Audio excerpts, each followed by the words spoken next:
peut succéder au facteur le plus célèbre et le plus médiatisé de France.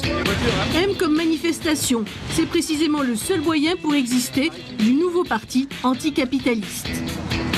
T comme travailleur, le représentant du NPA se revendique comme tel. Il est ouvrier mécanicien dans l'industrie automobile.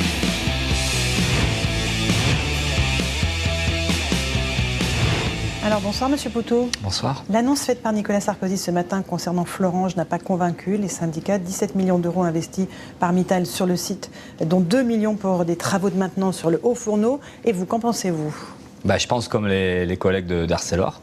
Voilà, ça fait partie des choses. On est quand même habitué à chaque élection de ce genre de promesses, de ce tour d'usine fait par pas que Sarkozy. Derrière, il y a plein de candidats. Ce qui est terrible, c'est que pendant 5 ans, ce sont des centaines de milliers d'emplois qui disparaissent, des licenciements, des usines qui ferment. C'est des centaines d'usines qui ont fermé. Hein. Et alors, rien ne se passe. Et puis, au pile poil au moment des élections, là, c'est l'heure des promesses, c'est l'heure des tentatives de faire des choses. Et en fait, là, ce que fait Sarkozy, c'est sauver sa peau, c'est sauver son emploi, plus que sauver réellement les emplois des autres. Donc, il y a un côté qui est particulièrement révoltant. Concrète quand même. Non, pas concrète, puisque visiblement ça convainc personne à Arcelor. Les salariés pensent que c'est une grosse du prix, c'est ce qu'ils ont dit tout à l'heure par l'intermédiaire de Édouard Martin. Moi je suis convaincu que c'est ça. Moi je suis ouvrier dans une usine, j'ai aussi vu des promesses et des cirques comme ça électorales. On connaît ça, nous on s'est battu pendant 4 ans, on a essayé justement aussi de profiter des élections pour faire parler de nous. Mais voilà, mais ce qui est sûr aujourd'hui, c'est que c'est à Blanquefort, à côté de Bordeaux. Ouais. Ce qui est sûr aujourd'hui, c'est que c'est quand on se bat, c'est quand on relève la tête et qu'on refuse la résignation et l'idée que l'usine va fermer ou qu'il va y avoir des licenciements, que là on commence à faire parler de nous. Et c'est ça qui peut changer la donne. Donc j'encourage et j'espère bien qu'il y aura de nombreuses luttes parce que c'est ça qui paiera. Encore une question d'actualité, François, pardonnez-moi. On a vu dans ce journal les violences dont a été victime Nicolas Sarkozy à Bayonne. Est-ce que vous les condamnez ? Non, pas du tout. Moi, ce que je condamne, c'est les violences des CRS dans les manifestations, c'est les violences de la police dans les quartiers populaires, hein, parce que récemment encore, il y a des jeunes qui ont été tués ou à Clermont-Ferrand ou à Grasse. Ce que je dénonce aussi, c'est la violence des expulsions, hein, des gens qui sont expulsés parce qu'ils ne peuvent pas payer leur loyer, parce qu'ils sont pauvres, et c'est tout simplement la violence des gens qui dorment dehors et qui meurent de froid pendant l'hiver. Ça, c'est indigne. Et ce qui arrive à Sarkozy, finalement, c'est un peu mérité parce que sa politique, elle provoque de la pauvreté, de la précarité. C'est pas que j'encourage, mais ça, c'est que dalle. Il est en train de pleurnicher sur des trucs qui se passent rien en réalité. Bon, mais ce qui est lamentable, c'est que ça ne choque pas la violence au quotidien de la pauvreté, de la précarité. Et ça, ouais, c'est celle-là qu'il faudrait dénoncer. Et ce serait peut-être ça qu'il devrait faire. Il devrait s'occuper plutôt de ça. Et puis là, à la limite, ce qui lui arrive, c'est un peu la réalité. Enfin, comment dire, là, il s'aperçoit qu'il y a des problèmes et voilà, tant mieux. Vous avez un profil original dans cette campagne, on l'a vu tout à l'heure, vous êtes le seul ouvrier. Pour vous dénoncez la caste politicienne, vous mettez tout le monde dans le même sac, même Jean-Luc Mélenchon, il ne trouve pas grâce à vos yeux non plus. Non, je mets pas, et on ne met pas tout le monde dans le même sac. On a quand même un adversaire principal, c'est Sarkozy et puis toute sa bande, hein, tout le gouvernement actuel, et on espère bien que les élections permettront de le dégager. Mais c'est vrai qu'il y a une caste politicienne, ils se ressemblent beaucoup, hein, ils vivent de ça, ils vivent même très bien de ça, bien au-dessus du niveau de vie de la moyenne de la population. Hollande, Sarkozy, c'est la même chose pour vous ? C'est la même chose, c'est une caste de politiciens qui mène une politique au service des privilégiés. Maintenant, encore une fois, je fais une différence parce que j'espère bien qu'on va réussir à dégager la bande à Sarkozy. Mais c'est vrai qu'après, il y a derrière ça, c'est une caste de politiciens donc, qui cumulent les mandats, enfin, ils vivent de ça. C'est des politiciens. Vous reprochez à certains de vos militants d'avoir rejoint Jean-Luc Mélenchon ? Non, pas du tout. Non, mais je finis juste l'idée des politiciens, c'est que moi, je suis un ouvrier d'usine, un simple ouvrier d'usine, comme Olivier Besancenot était un simple facteur. Et l'idée qu'on veut faire passer, c'est celle-là, c'est que nous, on prenne nos affaires en main, qu'on se fasse plus représenter par des politiciens costard-cravate, comme s'il y avait eux qui pouvaient parler en notre nom. Nous, on a aussi un cerveau, on n'est pas que bon à bosser, à se faire exploiter. On peut aussi dire des choses et critiquer le système, le dénoncer et puis montrer qu'il y a du pognon, qu'il y a de l'argent, parce qu'il y a des milliards de bénéfices qui ont là, il y a des fortunes énormes, notamment, comme par un petit exemple, Martin Bouygues, hein, 2,5 milliards, je crois, de fortune, et puis 106 millions d'euros grâce aux actions. De l'argent, il y en a, et nous, ce qu'on dit, c'est que cet argent-là, il doit être redistribué et permettre que la population vive beaucoup mieux. Et ça, je pense qu'il va falloir l'imposer. Alors, les parrainages, où est-ce que vous en êtes, Philippe Poutou ? Eh bien, on en est, le chiffre là, c'est un peu compliqué parce que 475, donc promesse, mais en même temps, on est en train de convertir depuis lundi, hein, puisqu'il y a les documents officiels.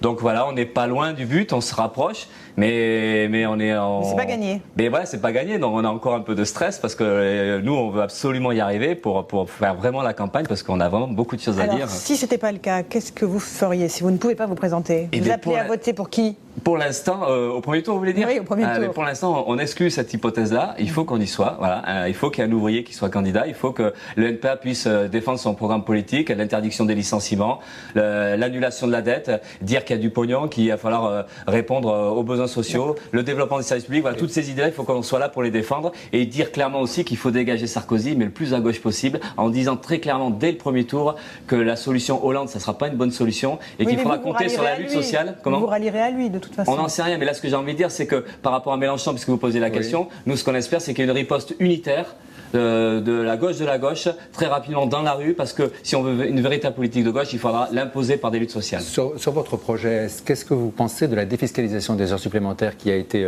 proposée par Nicolas Sarkozy au début de son mandat? Est-ce que vous voulez la remettre en cause, comme le propose aujourd'hui François Hollande? Ouais, moi je pense que ça a eu aucun effet. Mais le problème, c'est d'augmenter un peu le pouvoir d'achat des ouvriers. Ouais, mais même, il y en a plein qui ne sont pas concernés par ça, c'est une minorité. Mais il y a 9 millions. Mais non, mais ça, c'est des trucs un peu à la marge, quoi. Non, c'est 9 millions de personnes quand même qui ont. Oui, mais bon, mais des heures sup, on sait, moi je suis dans une usine, il y en a qui en font des heures sup, mais non, ce qu'il y a, c'est que par exemple les heures sup dans l'année, ça représente 400 000 emplois.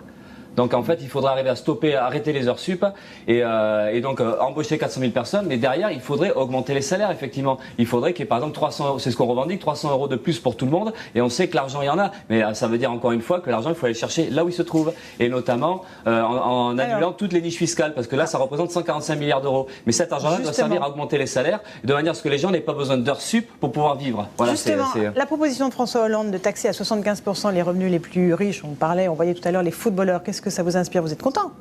Ça ressemble un peu à du pipeau, mais sinon l'idée de taxer les riches, nous c'est ce qu'on défend évidemment. Mais là derrière ça fait pas très sérieux parce qu'on sait pas trop à quoi ça correspond. Mais déjà c'est sûr qu'il faudrait remettre en place un impôt fortement progressif. Mais ce qu'il y avait il y a 20-30 ans où c'était taxé à 70% la plus haute tranche.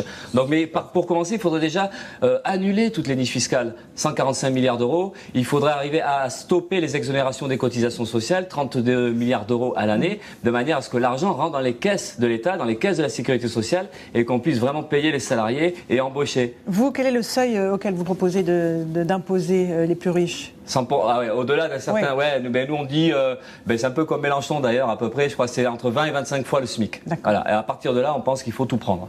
On va vous montrer une photo, Philippe Poutou, elle va s'afficher à l'instant. C'est une photo qui vous montre en compagnie de Olivier Besancenot, qui est l'ancien porte-parole du NPA. Qu'est-ce que vous espérez? Faire mieux que lui si vous êtes au premier tour ou porter votre message, tout simplement?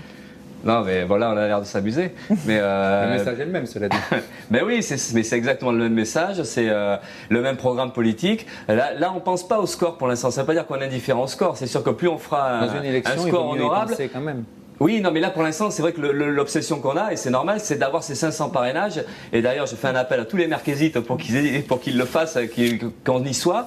Mais une fois qu'on y sera, c'est sûr que si on fait l'équivalent de ce qu'avait fait Olivier Besancenot, ça permettrait peut-être de redonner le moral au camp des opprimés et de refiler la pêche, parce que derrière, il y a des batailles sociales. Le rendez-vous, il est déjà donné. C'est qu'à partir du 6 mai, il y aura des batailles à mener pour avoir une vraie politique de gauche. Il ne s'est pas représenté, Olivier Besancenot. Et vous avez envie de vous représenter une deuxième fois ou une fois ça suffira?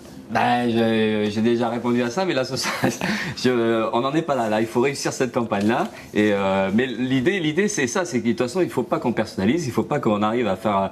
Olivier l'avait dit depuis le début, enfin Olivier Besancenot, ça.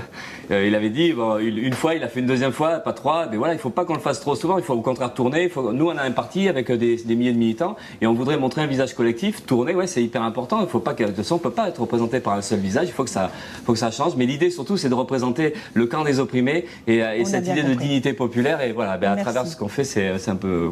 Merci beaucoup Philippe Poutou d'être venu ce soir sur notre plateau. C'est la fin de cette édition, après le bulletin météo.